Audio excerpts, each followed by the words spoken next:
aku Najla. Dan aku Giska. Dan hari ini kita bakal ngobrol-ngobrol seputar kampus kita berdua ya Kak Giska. Iya, pastinya tentang PTN versus PTS.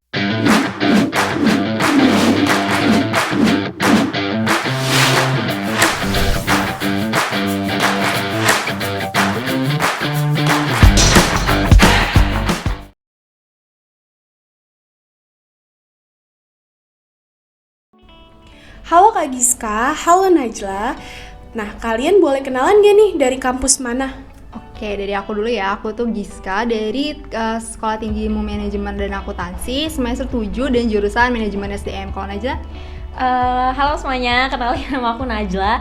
Aku sekarang lagi lanjutin pendidikan di Institut Teknologi Bandung di Sekolah Bisnis dan Manajemen dan aku ambil peminatan entrepreneurship. Aku baru masuk banget kemarin tahun 2021 ini.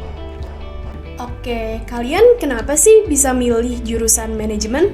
Oke, dari aku dulu ya. Kenapa sih aku milih jurusan manajemen khususnya sumber daya manusia? Karena menurut aku manajemen SDM ini sesuai banget sama apa yang pengen aku pelajarin dan apa yang pengen aku aplikasiin di masyarakat. Kalau Najla gimana? Kalau misal aku waktu SMA tuh aku kebetulan ambil IPA Kak. Terus habis itu, tapi aku tuh tertarik sama dunia bisnis. Terus aku mikir, apa gue ambil teknik industri ya gitu. Soalnya teknik industri kan emang kayak agak IPS gitu kan. Cuma aku mikir, ternyata tapi kurang spesifik gitu. Jadi mending sekalian aja lintas jurusan terus ambil bisnis deh akhirnya gitu. Kalian masuk jalurnya lewat jalur apa sih? Kalau misal aku pribadi, alhamdulillah dapet rezeki bisa masuk itu lewat jalur SNMPTN. Kalau Kak Giska, Kalau aku masuknya itu lewat jalur rapot, jadi sebelum ada SNM atau SBM itu aku udah daftar ke TSM ini kayak gitu. Kenapa sih milih kampus swasta ataupun kenapa sih milih kampus negeri? Oke, kalau dari aku kenapa aku milih kampus swasta itu karena yang pastinya paling umum banget ketolak dari ke kampus negeri ya. Jadi aku nyiapin kampus swasta bukan berarti semata-mata sebagai pilihan terakhir kayak gitu. Kalau Najla? kalau aku sebenarnya ya pastinya aku pengen punya pendidikan yang paling baik ya. Maksudnya pengennya masuk ke institut pendidikan yang paling baik gitu untuk jenjang pendidikan aku ke depannya. Nah terus memang kebetulan dari berdasarkan aku research kayak browsing segala macam itu emang yang kebetulan yang baiknya di negeri gitu. Jadi ya udah aku ambil negeri gitu deh. Di kampus kalian tuh ada golongan UKT nggak sih? Kalau misal dari jurusan aku ya, berarti kalau misal di jurusan aku itu sebenarnya penggolongan UKT-nya cuma dari berdasarkan jalur masuk aja sih. Jadi cuma dari jalur masuk aja, nggak berdasarkan mungkin ada yang dari pendapatan orang tua gitu kan ya Kak. Kalau misal di kampus aku sih cuma berdasarkan jalur masuk aja. Kalau Kak Giska gimana? Kalau aku itu dari jalur rapot pertama sama uang yang masuknya itu adalah beda-beda dari angkatan. Jadi tiap angkatan itu ada penaikan yang signifikan kayak gitu. Ini untuk range UKT sendiri kira-kira di kisaran berapa? Oke, kalau misal di jurusan aku sendiri Kak, itu range-nya itu in between 20 sampai 25 sih kalau misal untuk UKT per semester. Kalau Kak Giska gimana? Kalau aku nggak setinggi itu sih sebenarnya. Kalau untuk uang masuknya mungkin dari kisaran 12 sampai 15 dan kalau misalnya untuk per semesternya itu kira-kira 7 sampai 11 kayak gitu.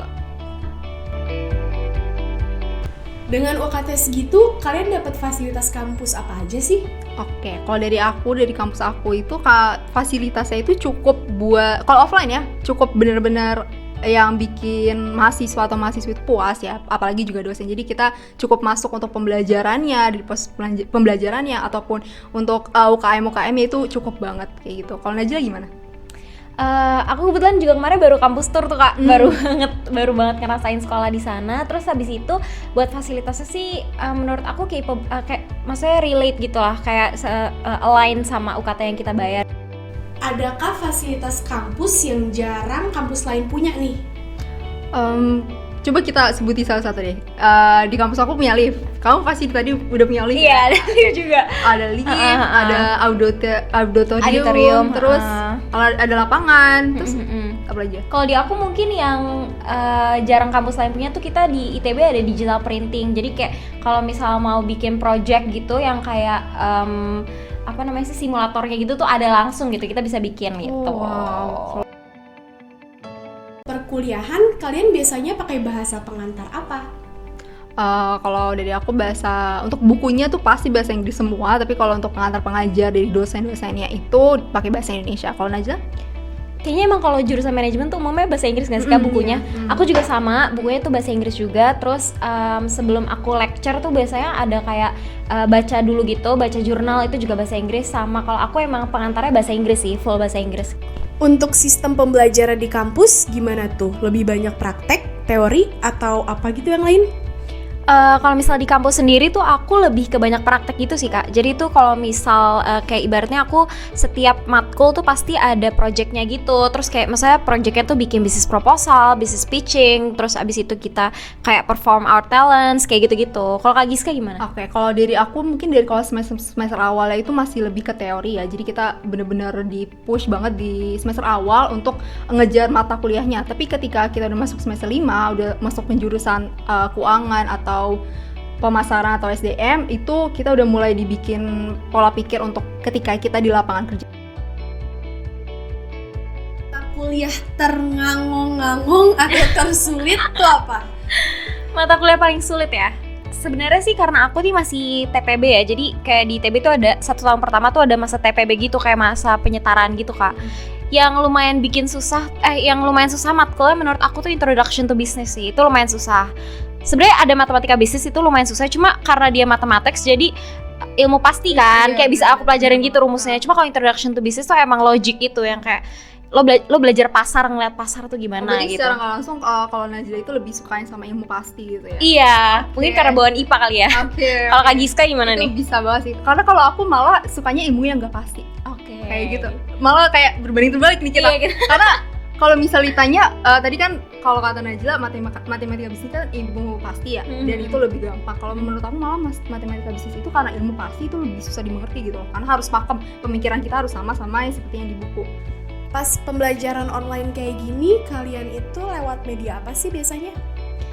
Oke, kalau misal di ITB-nya sendiri tuh sebenarnya nggak terlalu banyak, cuma kalau jurusan aku nih lumayan banyak nih platformnya. Jadi kita tuh ada namanya ada website Six, ada EduNext, terus ada LMS Moodle, ada MS Teams, ada Google Classroom juga, pakai Google Benar-benar Classroom. memanfaatkan semua. Iya. Wow. Terus habis itu Zoom juga. Kalau Google Meet aku jarang sih, tapi kalau Kak Giska gimana nih? Kalau aku bener-bener berorientasi ke Microsoft Teams sih sebenarnya. Walaupun emang ada kelemahan dan kelebihannya juga sama aplikasi itu, tapi karena dibanding pakai aplikasi banyak supaya Efisien efisien, efektif juga waktunya, jadi kita pakai satu doang gitu. Oke, kalau untuk dosennya sendiri gimana sih guys? Taraf internasional kah? Atau kebanyakan tipe dosen yang kalian dapet tuh yang kayak gimana? Oke, kalau dari aku sendiri sih di kampus aku itu bisa dibilang kalau dosennya itu cukup tinggi ya taraf ya. Karena walaupun ada dosen yang make traditional learning, ada juga banyak juga dosen-dosen yang benar-benar ngajari mahasiswanya, ngelatih mahasiswanya untuk self learning bagi diri mereka sendiri. Kalau Najla gimana? Kalau misal di aku justru tuh malah yang SKS-nya banyak gitu Kak, itu malah rata-rata tuh kita diajarnya bukan sama dosennya, tapi malah sama asdos. Jadi itu namanya tuh kayak dibagi ke kelas tutorial gitu namanya. Nah, si kelas-kelas tutorial ini biasanya ngajarin tuh asdosnya tuh masih muda-muda gitu, jadi asik-asik banget. Iya. Asik-asik banget, dan mereka rata-rata lulusan dari luar sih, jadi bertarafnya internasional kayak gitu. Oke. Kalian selama perkuliahan punya teman circle nggak sih? Dari Najla dulu mungkin? Sebenarnya kalau menurut aku nih soal circle ini kayak emang nggak bisa dipungkirin nggak sih, kayak kita nggak mungkin bisa temenan sama 300 orang nggak sih Kak? Iya, Ya nggak betul sih? banget, bener. Kayak pasti punya circle gitu. Aku kebetulan emang ada sih teman-teman deket sih. Aku nggak nyebut kayak geng atau circle Iya, gitu, iya, enggak. bener banget. Kayak emang teman-teman deket yang aku nyaman dan bisa terbuka aja sama mereka gitu. Iya, meskipun kita ada circle sendiri ya di pertemanan kita di kampus ini, bukan berarti kita juga circle kita ini semuanya tuh satu pikiran. Benar, ya, benar, pasti benar, ada benar. adu argumen, berantem dan sebagainya. Benar. Tapi itu yang malah bikin kayak mempererat hubungan. Iya, kayak gitu. bener. Jadi itu sih intinya kayak adanya circle supaya kita tumbuh bareng-bareng. Bener. itu tadi. Grow juga. Lalu teman-teman kalian sendiri itu cenderung ambis gak sih? Atau pas kuliah nih misalnya on cam, atau nanya dan jawab pertanyaan dosen terus, atau malah cenderung pasif? Oke, kalau dari aku sendiri, kalau dari circle aku sendiri tuh cenderungnya tuh malah nggak ambis ya. Kayak kalau mereka tuh kalau ditanya aja, memang kalau misalnya dosen udah mulai kayak ayo yang nanya dapat nilai baru itu mulai pada nanya. Tapi kalau secara satu kelasnya, beberapa kelas itu banyak yang ambis juga sih untuk positifnya gitu loh. Kayak gitu. Kalau Najla gimana?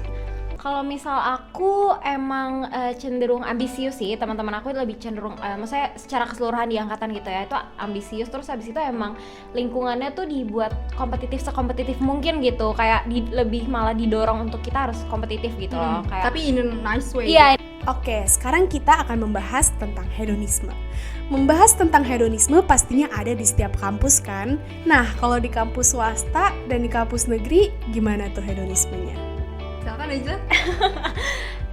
Hedonisme nih sebenarnya kayak lumayan rancu gitu nggak sih kak? Iya. Kayak sebenarnya kayak balik ke orang masing-masing sih. Kalau misal aku sama beberapa teman-teman deket aku tuh, kalau misal bahas hedonisme tuh kan kayak spending gitu ya berarti. Iya. Kayak emang kita nongkrong sih, maksudnya kayak main di ke kafe gitu. Terus habis itu nonton juga, pas di Bandung tuh nonton. Tapi kita juga seneng kulineran. Iya. Jadi kulineran pinggir jalan pasti. Bandung tuh kan enak-enak banget kan? Iya, bener. Iya, kulineran gitu juga. Gitu sih kak paling. Kalau kak Giska gimana? Sebenarnya nggak jauh beda sama Najla sih, cuma mungkin lingkungannya kali yang beda dan juga cuannya juga beda kayak. Oke, nah kalian tuh kira-kira spend berapa sih untuk gaul sama temen-temen di kampus? Oke, Kak Giska dulu deh. Oke, kalau aku sendiri, untungnya teman-teman aku itu down to earth ya. Waduh. Enggak sih sebenarnya, kayak lebih mageran gitu loh, lebih kayak udah loh main di rumah gue aja gitu-gitu segala macam. Jadi spend time dan money-nya juga enggak ya seberapa ketika kita keluar rumah. Jadi kalau misalnya ditanya spend money-nya tuh berapa, mungkin nggak sampai sejuta ya, nggak mungkin, itu nggak banget. Itu sangat-sangat, kalau misalnya kita sampai lebih dari sejuta, kita mending gak usah pergi kayak gitu sih. Itu maksudnya sekali pergi atau kayak sebulan? Oh, udah sebulan. Oh, in a range sebulan ya Iya, berarti? karena kan tadi kan kita orangnya mageran gitu loh. Teman-teman gue sama temen aku sama yang lain tuh bener-bener mageran kayak gitu. Oke. Kalau Najla? Kalau aku sebenarnya kalau misal aku pas di Jakarta, aku tuh gak bisa ngitung spend main aku per bulan gitu, soalnya emang aku jarang main kalau misal aku di Jakarta.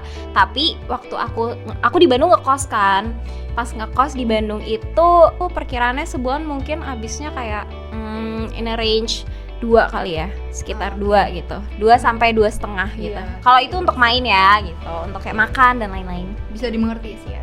Kalian pernah ngerasa salah jurusan gak sih?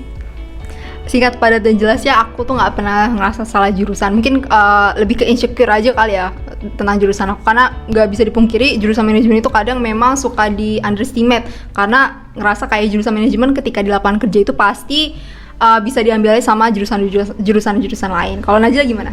Kalau misal aku, alhamdulillah nggak pernah merasa salah jurusan, cuma aku sama sih lebih ke insecure, cuma kayak beda gitu kak. Kalau aku insecure-nya lebih ke kayak, maksudnya ketika aku benar-benar udah terjun ke diantara orang-orang yang emang passionate gitu di dunia entrepreneurship, aku kayak kaget gitu ternyata orang-orang tuh pinter-pinter itu dan seinovatif itu gitu, dan semaju itu pola pikirnya. Jadi kadang kayak insecure gitu. Kalian pernah nyesel masuk kampus Trisakti atau ITB? Ayo, 1, 2, 3. Enggak. Enggak sama sekali. Nggak pernah sama sekali. Kalau Kak Giska kenapa nggak pernah? Mungkin karena ini udah jalan aku ya. Kalau mau ke belakang lagi, simpelnya ya udah telat banget gitu loh. Masih banyak yang harus dicapai ke depannya. Kalau misalnya kita ngulang sesuatu hal buat ngebenerin hal sebelumnya, itu ya menurut aku bener-bener wasting time gitu loh. Kalau Najla gimana? Kalau misal aku pribadi, aku ngerasa beruntung banget ya pastinya, maksudnya berada di lingkungan orang-orang yang kompetitif, orang-orang yang membangun, orang yang cerdas-cerdas, dan semua resource yang aku dapatkan untuk menggemban ilmu tuh worth it lah gitu untuk aku jalanin dengan nangis darah yang sudah kita lalui ini gitu. Oke, tadi kita udah ngobrol nih tentang PTS versus PTN gitu kan ya Kak Giska. Kalau misalnya dari tadi kita udah ngobrol-ngobrol nih, sebenarnya kayak sama aja nggak sih Kak? Iya, PTN sama swasta tuh sebenarnya kayak jujur aja aku juga dapet insight banget sih dari kampus negeri kamu. bener. Aku juga kayak belum terlalu ngulik banyak tentang PTS gitu loh Kak. Jadi pas denger kayak oh ternyata gitu sistem belajarnya gitu. Tapi menurut kamu Najla, apa sih poin-poin yang sebenarnya kita dapat dari pembahasan kita tadi? Kalau misal aku pribadi ya kak, kalau misal aku tuh ngeliatnya kayak ya sebenarnya mau dimanapun kita nuntut ilmu, kayak mau dimanapun kita tuh entah kuliah di PTN, di PTS ataupun bahkan di luar negeri misalnya, itu kayak balik ke diri kita lagi gitu nggak sih Iya, kak? Kayak bener gimana kita bisa manfaatin fasilitas yang di provide dan resource yang disediain buat kita Iya, gitu. bener banget. Setuju banget ya. Tambahannya ketika tadi kan kita bahas PTN dan PTS-nya ya. Kalau misalnya kita ngebahas jurusan, terutama kita kan manajemen gitu ya. Kebetulan Seben- sama nih. Iya bener banget. Sebenarnya jurusan apapun itu tuh nggak ada yang bisa sia-sia gitu loh. Jadi semua jurusan itu bener-bener berguna nanti buat masyarakat terutama kayak gitu. Asal teman-teman kalau menurut kita juga nih ya kak, kayak asal ambil jurusan yang emang kalian passionate about Bener, gitu. bener. Jangan kayak ngikutin orang atau ngikutin itu kayak ya udah yang penting dari diri dan hati kalian aja gitu enaknya gimana. Nah oke, makasih banget buat teman-teman yang udah dengerin kita ngobrol-ngobrol hari ini. Semoga insightful dan bermanfaat ya kak Iya ya. pastinya. Oke deh kalau gitu, see you on another video. Bye bye.